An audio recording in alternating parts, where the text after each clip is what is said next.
Salut à tous et bienvenue sur ce premier épisode de la chaîne YouTube de Data Buzzword, le podcast français sur l'IA et la data. Cette semaine, je voulais vous faire une vidéo pour faire les bases de l'intelligence artificielle, démêler un peu le vrai du faux et éliminer en fait toutes les a priori qu'on peut avoir sur machine learning, deep learning, intelligence artificielle et tout ça, et avoir les premières bases pour pouvoir décortiquer la suite.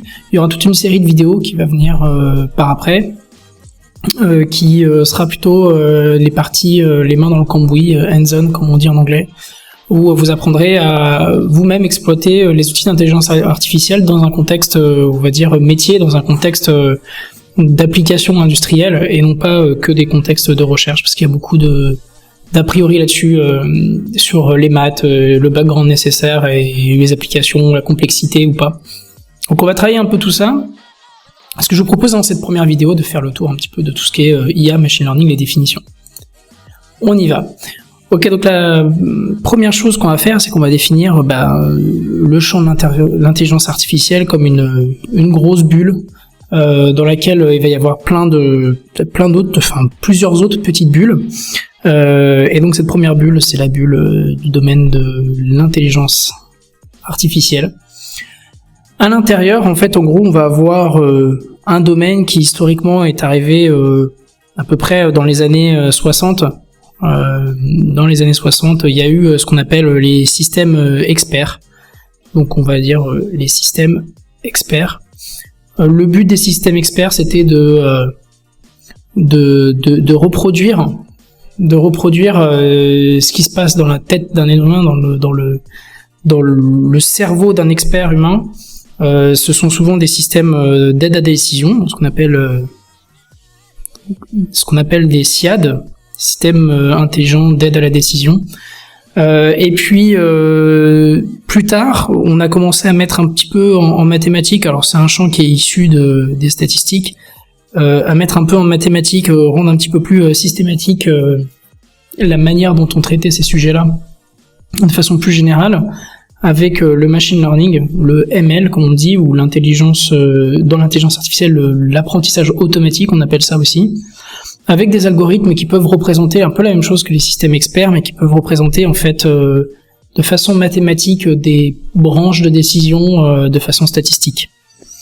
On va regarder ça un petit peu après, la différence technique un peu entre les deux. Donc ça c'est à peu près les années 80, je dirais à peu près. Dans les années 80, puis dans les années 2000, alors ça existait déjà avant, il y a eu l'essor des réseaux de neurones qu'on fait que on a commencé à voir beaucoup plus de recherches émerger sur la partie deep learning. C'est un peu ça que les journaux parlent de révolution d'intelligence artificielle, c'est un peu ça qu'ils sont en train de pointer du doigt. Donc on est plutôt sur ce qu'on appelle le deep learning, alors tout ce qui est réseaux de neurones, donc les convolutional neural networks, les recurrent neural networks, les LSTM, multilayer perceptrons, etc., etc. Ici c'est plutôt ce qu'on appelle des régressions linéaires, des decision trees, etc. Et ici on va plutôt être sur ce qu'on appelle les knowledge bases, les bases de connaissances et les systèmes un peu équivalents.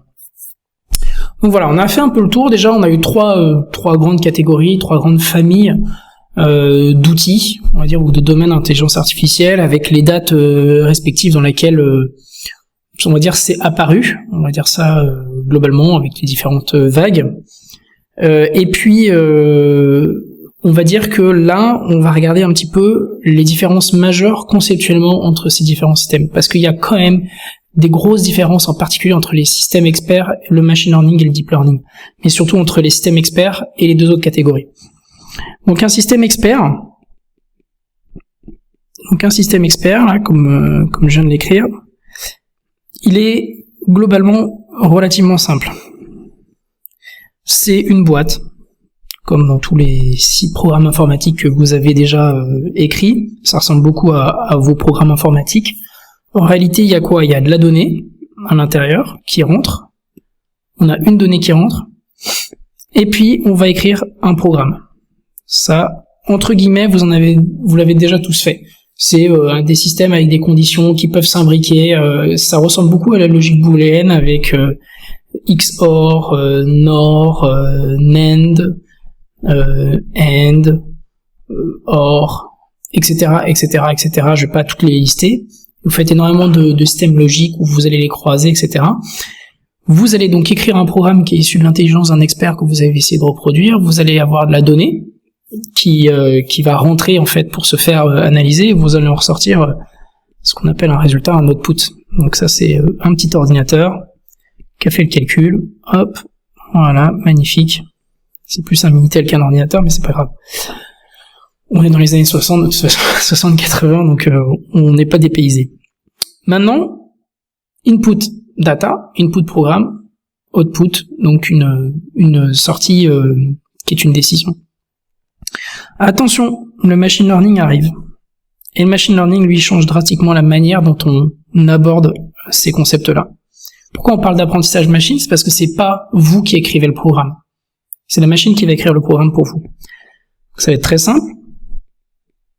On va envoyer de la donnée en entrée, ok. On va envoyer ce que nous on a constaté comme sortie.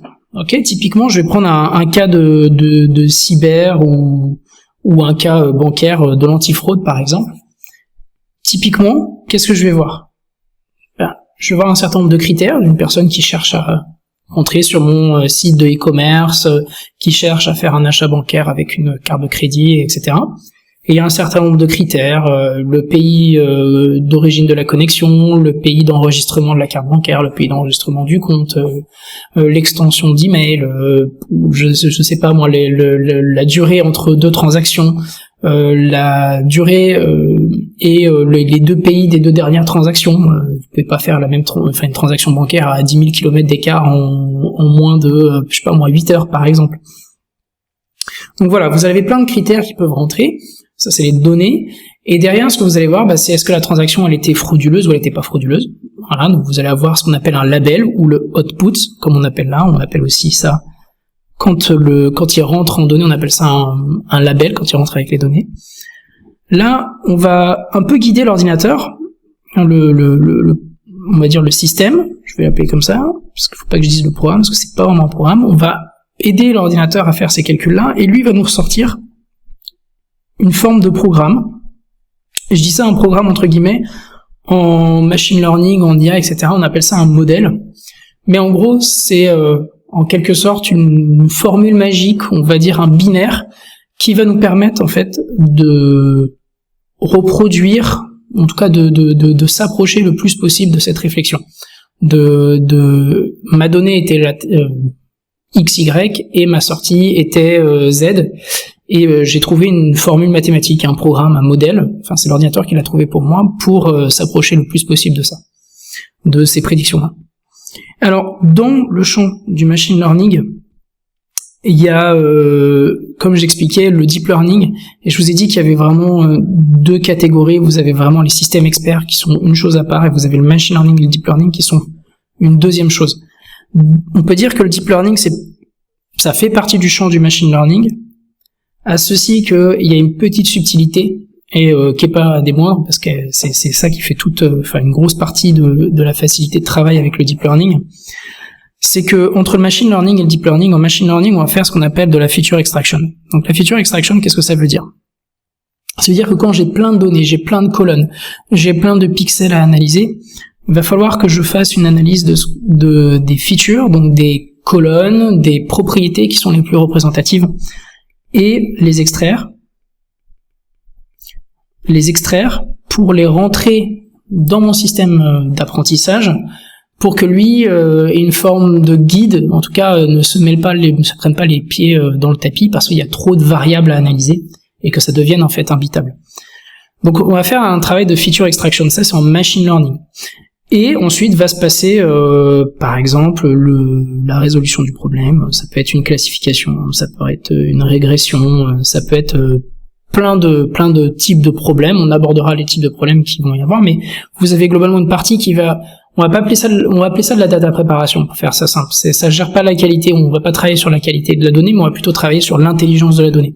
Comment je combine des variables, comment j'en supprime, comment j'en traite d'autres pour les rendre compréhensibles par la machine, et tout ça, ça va être entre guillemets manuel, ça va être un processus qui est intelligent, évidemment, fait par un data scientist, par exemple, typiquement. Mais faut bien se rendre compte que sans ce feature extraction, le machine learning, lui, il n'est pas capable d'être suffisamment intelligent pour que le modèle entraîné, le modèle appris, soit bien guidé, on va dire ça. Là où le deep learning, lui, il arrive et il se dit moi, il n'y a pas de problème, j'ai tous les systèmes de réseau de neurones qui vont, entre guillemets, faire un peu ça pour moi. Et finalement, le deep learning, lui, qu'est-ce qu'il va être capable de faire? Il va être capable de faire ça et ça. Et c'est ça la magie du deep learning, c'est d'être capable, entre guillemets, de recoller ces deux morceaux et d'arrêter de faire manuellement la partie de gauche qui s'appelle le feature extraction. Donc un exemple typique, c'est en traitement de l'image. Les systèmes avant vous vouliez faire, que ce soit la reconnaissance de caractère, que ce soit la classification chien-chat, etc. C'était hyper compliqué. C'était hyper compliqué parce qu'il fallait que je regarde des pixels entre eux. Je vais regarder le taux de saturation des pixels, je vais regarder les niveaux de gris. Je vais utiliser un certain nombre de filtres, ce qu'on appelle des filtres, pour détecter les bords, voilà. Et tout ça, il va falloir que je fasse ce traitement-là en amont, il va falloir que je traite les variables en disant si les pixels qui sont voisins d'une distance de X ont une telle différence de couleur de pixels ou telle différence de niveau de gris, et que l'angle entre les lignes de ces pixels-là représente X degrés, alors ça ressemble à une oreille de chat, alors faut que tu comptes le nombre de fois où ça apparaît, et puis on rentre ça dans un gros tableau, etc. C'était très dur, c'est pour ça que la reconnaissance optique, c'était des gros problèmes. La plupart des gens qui traitaient les problèmes de reconnaissance optique, c'était souvent les banques, pour la gestion des chèques, par exemple, c'était les services postaux, parce qu'il y avait des gains à grande échelle, donc ça valait le coup d'investir. Même si les technologies n'étaient pas hyper scalables en termes de nombre de cas d'usage, ils avaient un cas d'usage, mais qui leur permettait de traiter un nombre phénoménal en fait d'occurrences au quotidien. Donc par exemple le traitement de la reconnaissance de caractère pour le tri postal, c'est sûr qu'il y a des gains d'échelle, l'échiquier il y a un gain d'échelle. Par contre la petite entreprise du coin ou une société je vais dire entre guillemets un peu lambda, un petit transporteur routier ou un transporteur routier avec 200 camions, c'était pas forcément viable. Là aujourd'hui, ça commence à être accessible à plus d'entreprises parce que les domaines sont de plus en plus accessibles grâce à notamment la capacité du deep learning à faire cette notion un peu de feature extraction, d'auto-représentation. C'est ça la grosse différence, et en gros on va dire on a réussi à sniper dans le ML un des gros problèmes et le traiter avec le deep learning. Pour ça, il y avait des méthodes mathématiques, il y a eu besoin de techniques hardware comme le GPU, etc. Donc c'était pas évident, mais ça s'est traité. Ok. Donc globalement, je veux dire que machine learning et deep learning, je vais un peu les mettre dans le même panier. C'est pas complètement dans le même panier, mais on retraitera ces sujets-là. Globalement, c'était l'idée de la première vidéo. Un petit peu d'histoire, déterminer les 3 grands domaines d'intelligence artificielle. Faut pas négliger l'un ou l'autre, chacun apporte sa valeur. Même les systèmes experts, je sais que ça fait un peu old school, mais croyez-moi, ça va revenir avec une vitesse incroyable. 2021 va probablement être une des grosses années déclencheurs de ça. Je vous conseille de regarder, je vous mettrai des liens en description, mais les débats qu'il y a eu entre Gary Marcus par exemple et Yoshua Bengio, donc des gens qui sont plutôt sur IA symbolique versus des réseaux de neurones, deep learning, etc. Un peu plus, je vais dire entre guillemets bête noire, même si j'aime pas utiliser ce terme-là, mais on va le dire un peu. Les systèmes experts, grâce à leur logique, vont permettre de cadrer un problème et de s'assurer qu'on reste dans des bornes qui sont acceptables pour un problème donné. On fait pas un arbitrage de fraude comme ça basé sur une boîte noire qui apprend au fur et à mesure. Il y a un certain nombre de critères aussi qui vont faire qu'on va ou non accepter une décision. Il en va de même pour la conduite autonome, il en va de même pour il y a un moment donné, il faut écrire un certain nombre de règles, ne serait-ce que pour des raisons éthiques. On pourrait aller plus en détail là-dedans, mais je vais prendre deux minutes pour expliquer ça. Vous avez une étude qui a été faite par le MIT, par exemple, sur les voitures autonomes pour ce qu'on appelle le problème du tramway. Pareil, vous pourrez regarder en description, ça s'appelle le trolley problem. Dans l'IA, c'est un problème d'éthique, c'est j'ai un tramway qui descend, je peux jouer sur l'aiguillage. D'un côté, je vais tuer un certain nombre de personnes, on va dire, et de l'autre côté, je vais moi mourir. mais les gens ne les avaient pas traversés, par exemple, et moi j'étais dans mon droit de les écraser, je n'ai pas fait de faute, mais il y aura plus de personnes à mourir, ou alors je vais de l'autre côté, moi je meurs même si j'avais respecté les règles, mais je sauve plus de personnes. Donc voilà, c'est bon, vous avez vu 50 fois ce type de problème, c'est hyper logique, vous êtes déjà posé la question. Il faut savoir qu'en fonction des pays, on réagit pas de la même manière. Par exemple, en Allemagne, la loi, c'est la loi. Il a montré l'étude du MIT sur les personnes sondées, a montré que les gens avaient tendance à dire non, moi j'étais dans mes droits, les gens qui traversent au rouge, c'est leur problème. Là où on est un peu plus peut-être dans la partie un peu plus, je veux dire, latine, on est plus dans l'émotion, la tchatch et tout ça, et on va dire non, on va sauver la veuve et l'orphelin, je me sacrifie. Donc en fait c'est pas toujours simple. Un modèle, vous voyez bien qu'un modèle de machine learning ou deep learning, il va détecter le piéton, il va dire par exemple tu pars à droite ou tu pars à gauche, ça dépend de comment le modèle a été appris. Mais en réalité il va falloir y avoir un garde-fou. Donc là je vais un petit peu dans l'extrême en vous parlant d'une décision éthique qui va être prise. Mais vous voyez bien qu'à un moment donné, les machine learning et le deep learning va vous ramener en fait une certaine probabilité sur un certain nombre de décisions à prendre, et après la décision elle doit être prise par un système expert, par un expert, elle doit être programmée par l'humain. Et c'est là où on dit que l'IA elle doit être contrôlée par l'humain, elle doit rester en contrôle de l'humain. Et c'est pour ça que je vous dis que les systèmes experts ils vont revenir en force. Il va y avoir, ça va forcément revenir parce que les problèmes éthiques se posent de plus en plus.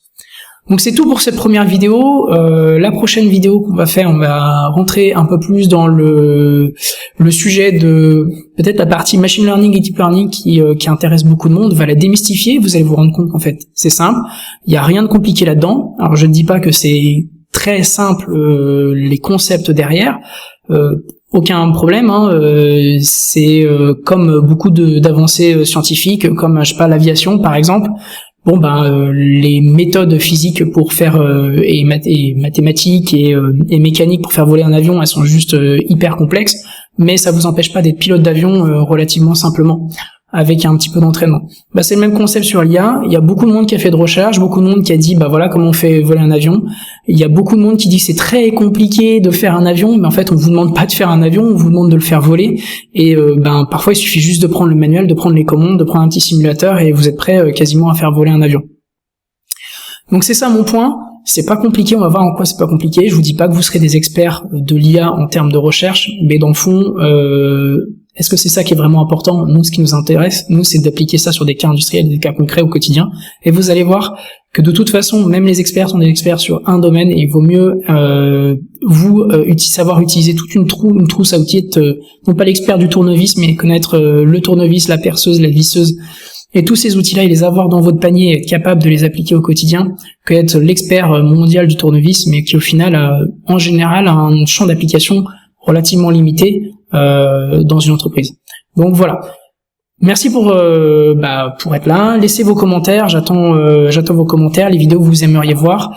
Je vous rassure. Donc la prochaine, je vous dis, c'est un petit peu plus de comment fonctionne le machine learning et le deep learning. Et la troisième vidéo, ça sera vraiment les mains dedans. On fera nos premières applications de machine learning et de deep learning, reconnaissance d'images. On fera de la reconnaissance vocale. On fera de la reconnaissance de caractères. Et puis plein d'autres choses. Et à vous de me dire en commentaire qu'est-ce que vous voulez voir et les cas d'usage que vous aimeriez bien qu'on traite. Merci à tous, salut, n'oubliez pas de vous abonner, laisser en commentaire, et puis d'essayer de me supporter au maximum pour le démarrage de la chaîne. Salut à tous.